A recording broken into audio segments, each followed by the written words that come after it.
Yes, people, I've just got home ready to upload this match reaction that I filmed inside St James's Park after the full-time whistle. The match day vlog is already out, but I wanted to jump on quickly to give you this very important and positive Eddie Howe update. We've obviously been concerned and worried and thinking about our gaffer who has been in hospital over the weekend and missed today's game against Man United. Tyndall and Graham Jones stepped in for that 4-1 win over Manchester United, and Tyndall has said this post-match, because I did mention this in my match reaction, bits and pieces about what I thought and what I was hoping was happening about Eddie Howe, so you'll see that later in the video as it was live and fresh and raw after the full-time whistle.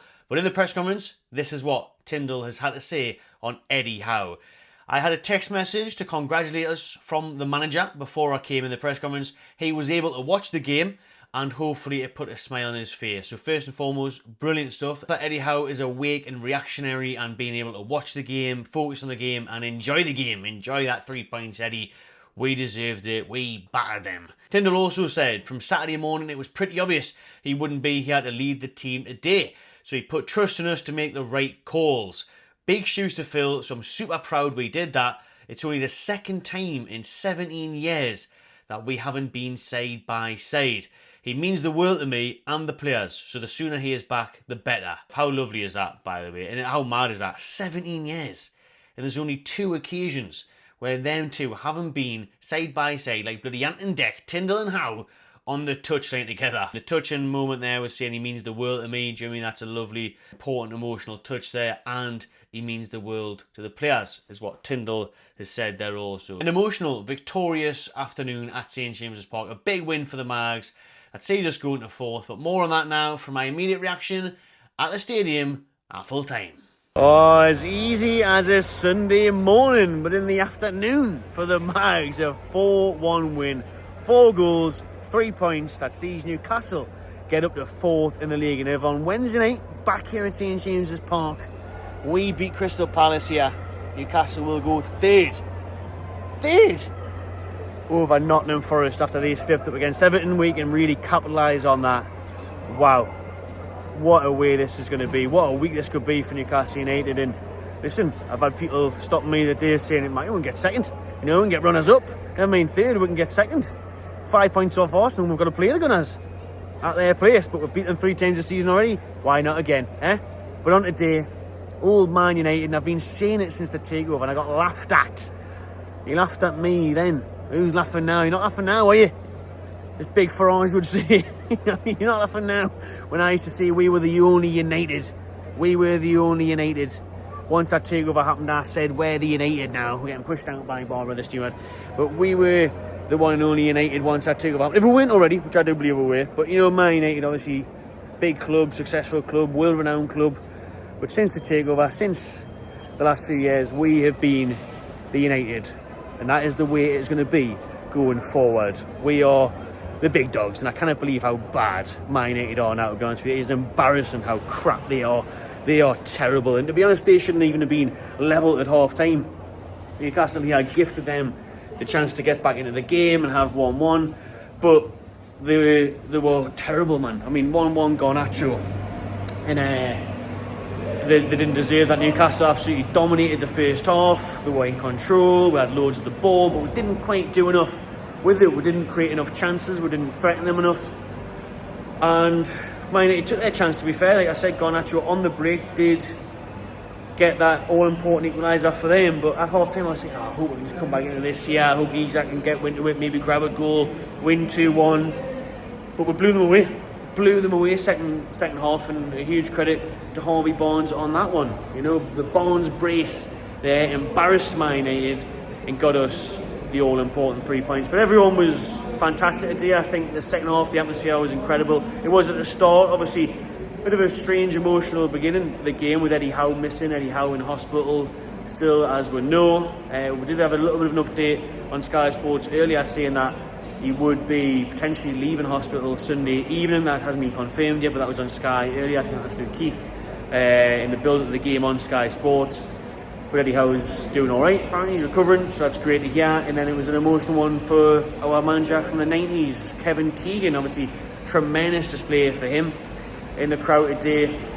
Some great flags, and obviously the great gold black and white display in the East Stand. Quality stuff. And it really lifted the place. We had a great atmosphere, quality. Beginning of the game, we scored in 50 seconds, but it was ruled out. Joe Linton's goal, offside in the build-up there, so that one was ruled out. But Newcastle looked like the only team that was going to score and go on to win the game, and we did do that. Do you know what I mean? We did score, we did lead 1-0, but it should have and could have been more. And then it's 1-1 at half time, but second half we come out and we dominate Phil. But this time we take those chances and we threaten Man United more. Because you got to remember, no Andre Onana for them today. He was dropped for the first time in Premier League history. He has played every minute in the league for them since signing for them a couple of years ago. And that Bayern, or however you say his name, the second, third choice keeper, comes in, we're the number one, comes in, and he looked a bit all over the place as well, to be honest. A bit flappy, a bit erratic. Typical Man United goalkeeper in recent times. In the defence today, obviously they had no Martinez, no De Ligt. We got at them and made it happen. And credit to Tyndall, Graham Jones, the coaching staff and the lads there for getting that big win over the line. It is unbelievable now. It gets stepped on a little bit now because we're getting used to it and we're getting carried away with winning the cup and getting Champions League lately and all of this. But beating Man U 4-1, man, a few years ago that was unthinkable, unheard of. When I was growing up as a kid, they were beating us 4-1 every time. Do you know what I mean? 6-1. I remember watching us. Was it 6-1 or 6-2? Yeah, devastated, crying nearly. Do you know what I mean? And now the tables have turned and we are the one United now. We really are. We really are. We are stealing the show. We are light years ahead of them. Yes, they have the money somehow, they have the revenue, they have the new stadium coming, but Newcastle are on the up massively and overtaking Man United, and we have everything that they don't have. For me, you know, the team spirit, the unitedness. You talk about being united, we're united, they're not. On and off the pitch. And in the league table as well. They're bottom half, we're top four. And what a game it's going to be on Wednesday night now, a big game to look forward to there, but Barnes has got to get a lot of credit today. Sometimes I still get hammered for giving him credit. I don't know why. I've been constantly seeing he was a very good signing. When people were questioning his price tag, I see he was a very good signing. Backed him all the way. Even in the last video I did that, people were still saying, oh, Barnes hasn't been that good, man. He has. He really has. He's took his chance, and again, he's done it today. A brace. What I love about Barnes, he's like a killer instinct. He's a bit like Isaac in the fact that I always fancy him to score. He's always got that shot on him. He always looks deadly. He always looks dangerous. And he took himself very well today, and you know, he tired out towards the end. Otherwise he could have been a hat-trick hero. But Harvey Barnes, huge credit towards him. Sound finale, what a finish that is. What a goal that is by Newcastle when they took the lead. To be fair, you know, the touch from Isaac, the finish by Tonali, tremendous stuff. But just today was so comfortable, especially second half. Man United off at nothing. They are pathetic. Honestly, they are so finished. What a mess they are. I actually rate Ruben Amorim. You know, he's highly thought of from Sporting Lisbon. He was smashing Pep Guardiola in the Champions League and Arsenal and all this. And he's come here and he just looks out of his depth. But I just think Man United are out of the depth. I think they need a complete revamp, a rebuild. They are ruined, that football club, from top to bottom. I mean, spend more money on Ashraf and then sacking him months later, you know, sacking him. It just shows it, doesn't it? How terrible and troublesome that team is. But I couldn't give a crap about them. I give a crap about Newcastle United, and we are flying at the minute. Another win in a row for the two. And I hope Eddie Howe is well enough to be here on Wednesday night. But Tyndall and Jones did very well tonight. Everyone in black and white did very well. I thought, you know, the subs that came on just carried with through a little bit, didn't have to do much. You know what I mean? Wilson, Longstaff, I didn't even have to touch a ball. But it's just nice to be able to make them subs and bring them off and give the other players a rest. So big credit towards them. The lads today did their job emphatically. A 4-1 win over Man United to take us fourth in the league. Quality stuff.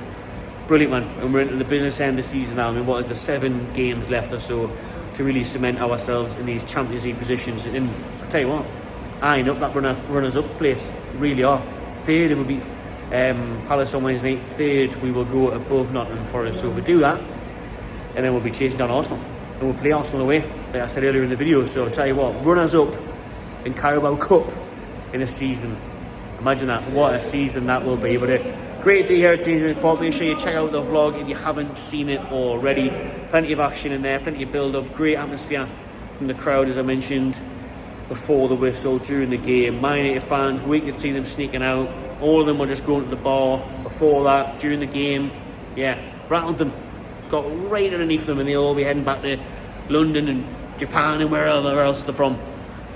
Apart from Manchester, maybe. A few of them might be heading down to Manchester, but most of them won. The little glory seekers. But how's the glory seeking going these days, eh? They'll all be wearing black and white tops soon. Yeah, mate. Let's go. On to the next game. Wednesday night, we'll be here. Can't wait for it. Drop your thoughts in the comments below if you've seen the game, if you were here, if you watched it on TV, whatever. Subscribe to the channel and enjoy yourself.